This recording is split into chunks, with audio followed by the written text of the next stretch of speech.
তাহলে এটা দিয়ে করি। এত গাড়ি সাপ করে বেরিয়ে এলো 38-2 এলগি রোডের বাড়ি থেকে 1941 সালের 16 জানুয়ারি রাত্রে, এবং সোজা ঢুকে পড়লো বাঙালি রাস্তার ভিতর। না না না না না, নেতাজি সুভাষচন্দ্র বসু তার আগেই কলকাতার আত্মায় ছিলেন। উনি তো 1930-এ কলকাতার মেয়র হয়েছিলেন। কংগ্রেসের প্রেসিডেন্ট হয়ে তিনি ভারতের আত্মায়। তবে ব্রিটিশদের চোখে এক মন ধুলো দিয়ে ওই মহানিষ্ক্রমণ, 3-4 রকম ছদ্মবেশ, একেবারে থ্রিলার। তার উপরে আক্ষরিক অর্থেই তিনি মৃত্যুহীন। এরকম সুপার হিরো কলকাতা আর পাইনি।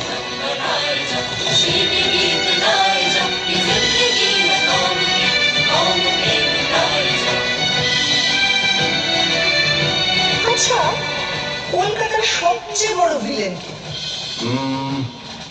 আমি একজনের কথা বলবো যার কোনো নামই নেই। নামই নেই মানে? 1989 সালে 6 মাস ধরে রাত্রে রাস্তায় শুয়ে থাকা 13 জন গৃহহীন মানুষকে পাথর দিয়ে খুন করে কেউ একজন। মিডিয়া তার নাম দেয় স্টোন ম্যান। এত মরবিড জিনিস দিয়ে ইতিহাস শুরু হবে?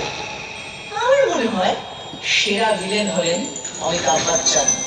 অমিতাভ বচ্চন? কেন? বারে, তিনি কলকাতায় চাকরি করলেন, নাটক করলেন, আর সিনেমাটা কিনা মুম্বাইতে গিয়ে করতে হলো। কি হতো বাংলা সিনেমা নায়ক হলো? সে তো ক্লিফ রিচার্ড ছোটবেলায় কলকাতায় ছিলেন, মানে হাওড়ায়, কিন্তু সে তো একই হলো। অত বড় একটা গায়ক এখানে তাকিয়ে হয়তো সুমন চ্যাটার্জির মতো জীবন নতুন শুরু করে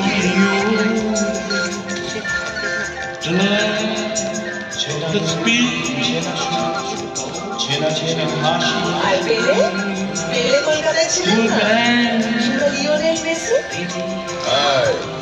ফুটবল নিয়ে একই ভাবে বলে দিলাম। 1911 সাল আইএফএ শিল্ডের ফাইনালে 2-1 গোলে মোহনবাগান হারিয়ে দিল সাহেব টিম ইস্ট ইয়র্কশায়ার রেজিমেন্টকে। ভাবা যায়, পরাধীন দেশে ইংরেজ টিমকে হারাচ্ছে একটা দল যা সকলে ভারতীয়।